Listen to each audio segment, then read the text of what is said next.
আসসালামু আলাইকুম সবাইকে মুইন একাডেমির পক্ষ থেকে অনেক অনেক শুভেচ্ছা জানিয়ে শুরু করছি এই মুহূর্তের ভিডিওটি। এই মুহূর্তে আমি আলোচনা করব ডাব্লিউএস কোশ্চেন নিয়ে। তোমরা জানো যে তোমরা যখন স্পোকেন ইংলিশে কথা বলতে চাও তখন ডাব্লিউএস কোশ্চেন খুবই গুরুত্বপূর্ণ। তবে আমি স্পেসিফিক একাডেমিক ইংরেজি নিয়ে কথা বলছি। তোমরা যারা অনার্স দ্বিতীয় বর্ষ এবং ডিগ্রি তৃতীয় বর্ষ পড়াশোনা করছো তোমাদের জন্য এই ভিডিওটি। আমি দেখাতে চাই আমাদের ক্লাস এবং বই থেকে কত পার্সেন্ট কোন কোন এক্সাম্পলগুলো পরীক্ষায় এসেছে 2025 সালে অনার্স দ্বিতীয় বর্ষের অনুষ্ঠিত যে পরীক্ষাটি হয়েছে। সো আমি সরাসরি আলোচনা চলে যাই। ফার্স্ট কোশ্চেন একটু খেয়াল করে দেখো। ডাব্লিউএস কোশ্চেন কি বলেছে দেখো, বলছে Rafsan will go there by train. এই যে দেয়ার একটা শব্দ, বাই ট্রেন এবং রাফসান, ইচ্ছা করলে এটাকে তিন ভাবে ডাব্লিউএস কোশ্চেন করা যায়। এই রাফসান যেহেতু প্রপার নাউন, রাফসানের পরিবর্তে আমরা হু দিয়ে প্রশ্ন করতে পারি। আর যেহেতু দেয়ার একটা স্থানকে ইন্ডিকেট করছে তাহলে আমরা হোয়ার ব্যবহার করতে পারি। আর বাই ট্রেন যেহেতু আমরা হাউ দিয়ে ব্যবহার করতে পারি। তাহলে পরীক্ষাতে আমরা তিনটা লিখবো না, পরীক্ষা যে কোনো একটা লিখবো। তাহলে আমরা লিখতে পারি, কি লিখলাম, how will Rafsan go there. How will Rafsan go there. আমরা ইচ্ছা করলে এটাকে প্রশ্ন করতে পারি, who will go there by train. আমরা প্রশ্ন করতে পারি এটাকে হাউ দিয়ে, এই যে হোয়ার দিয়ে, where will Rafsan go by train. তখন দেয়ারের পরিবর্তে আমরা হোয়ার ব্যবহার করব।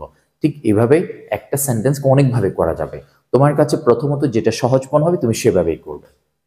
এটাও কিন্তু আমাদের বইয়ের 20 নম্বর পেজ থেকে সরাসরি চলে আসে। দেখো তারপর এক্সাম্পল হচ্ছে I take 5 cups of tea a day. মানে অর্থাৎ আমি দিনে 5 কাপ কি করি, চা নিই বা চা পান করি বা চা খেয়ে থাকি। তাহলে দেখো এটাকে আমরা কি করতে পারি, যে 5 কাপস কাউন্টেবল নাউন। 5 কাপসটা কি কাউন্টেবল নাউন। তাহলে কাউন্টেবল নাউন যদি হয় তাহলে আমরা যেভাবে প্রশ্ন করি হাউ মেনি, কি দিয়ে প্রশ্ন করি, হাউ মেনি দিয়ে। এখন হাউ মেনি শব্দটা দিয়ে যখন কোনো প্রশ্ন করা হবে অবশ্যই তাদের পরে যে নাউনটাকে প্রশ্ন করা সে নাউনটাকে নিয়ে আসতে হবে। তাহলে হাউ মেনি কাপস অফ টি, তাহলে এখানে কি কাপস অফ টি কিন্তু পুরোটা অংশ কিন্তু একসাথে, রাইট। তাহলে how many cups of tea, কত কাপ চা do you take a day. যেহেতু এটা এই B1 প্রেজেন্ট ইনডিফিনিট টেন্স, সেহেতু আমাদেরকে অক্সিলারি ভার্ব কি আনতে হবে, ডু আনতে হবে। কারণ এখানে যেহেতু সাবজেক্ট কি আই, সাবজেক্ট হচ্ছে আই। আমরা জানি ফার্স্ট পারসনকে কি করে ফেলতে হয়, সেকেন্ড পারসন করে ফেলতে হয়। এই জন্য আমাদের আইকে আমরা কি করে ফেলেছি, এখানে ইউ করে ফেলেছি। ওকে, বাকি সবই ঠিক থাকবে। The next one, the girl looks like a rose. বালিকাটি দেখতে একটি গোলাপের মতো। তাহলে আমরা জানি যদি কোনো বাক্যের মধ্যে কি থাকে, ভেরি থাকে অথবা লোক থাকে, তাদেরকে দুইভাবে প্রশ্ন করা যায়। একটা হচ্ছে হোয়াট ডট ডট লাইক দিয়ে, আর আরেকটা হচ্ছে হাউ দিয়ে। তো হাউ দিয়ে সহজ কেমন লাগে, তাহলে how does the girl look. তাহলে এই যে এখানে এস আসছে সেই জন্য ভার্বের সাথে আমরা কি করেছি, অক্সিলারি ভার্ব হিসেবে ডাজ এনেছি। কারণ সাবজেক্ট থার্ড পারসন সিঙ্গুলার হলে মূল ভার্বের সাথে এস বাই এস যোগ হয়, সেই জন্য অক্সিলারি ভার্ব আনতে হবে কি ডাজ, যেহেতু এটা present indefinite does. How does the girl look, বালিকাটি দেখতে কেমন। তার পরবর্তীতে আসো, I have been waiting here for half an hour. আমি এখানে হাফ এন আওয়ার অপেক্ষা করছি, রাইট। তাহলে আমাকে কি প্রশ্ন করতে হবে, আমরা হেয়ারকে প্রশ্ন করতে পারি, হাফ এন আওয়ারকে প্রশ্ন করতে পারি। তাহলে আপনি কতক্ষণ এখানে অপেক্ষা করছেন, হাউ লং, কতক্ষণ। হ্যাভ ইউ, এই যে আই ছিল, আই হচ্ছে ফার্স্ট পারসন, আইকে আমরা কি করে ফেললাম, সেকেন্ড পারসন করে ফেললাম। আর অক্সিলারি ভার্বের যখন দুইটা অংশ থাকবে, একটা অংশ সাবজেক্টের আগে হবে, আরেকটা অংশ সাবজেক্টের পরে হবে। How long have you been waiting here, how long have you been waiting hair.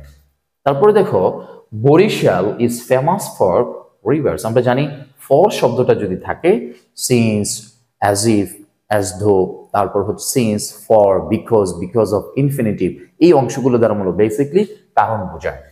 তাহলে বরিশাল নদীগুলোর জন্য বিখ্যাত। তাহলে বরিশাল কেন বিখ্যাত বা বরিশাল কিসের জন্য বিখ্যাত। যদি আমরা কিসের জন্য প্রশ্ন করি তাহলে আমরা হোয়াট ফর দিয়ে প্রশ্ন করতে পারি।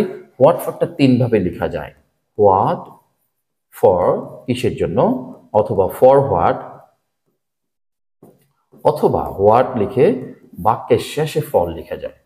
ঠিক আছে, তাহলে what for, what is Barishal famous for, অথবা what for is Barishal famous, অথবা for what is Barishal famous, অথবা হোয়াই ইজ বরিশাল ফেমাস। তিনভাবে কিন্তু আমরা লিখতে পারি।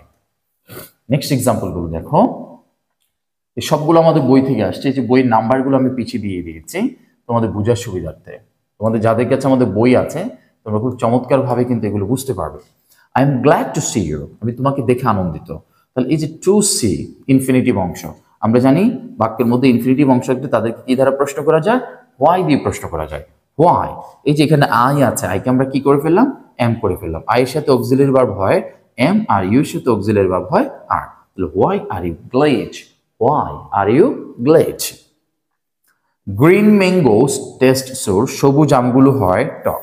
তাহলে এখানে বস্তুবাচক জিনিসকে প্রশ্ন করা হয়েছে, তাহলে আমরা প্রশ্ন করব which mangoes taste sour, which mangoes taste sour. ঠিক এভাবে যদি তোমরা নিয়মিতভাবে তোমাদের অনার্স এবং ডিগ্রির নন মেজর কম্পালসারি ইংলিশের ধারাবাহিক ভিডিও পেতে চাও, আমাদের সাথেই থাকো, কারণ আমরা গত 14 বছর ধরে কাজ করছি। আশা করি তোমাদের যে বিশ্বাস এবং তোমাদের যে প্রয়োজন আমরা পূরণ করতে পারবো। দেখা হবে অন্য কোনো একটা ভিডিওতে। সবাই ভালো থাকবে, সুস্থ থাকবে। আসসালামু আলাইকুম।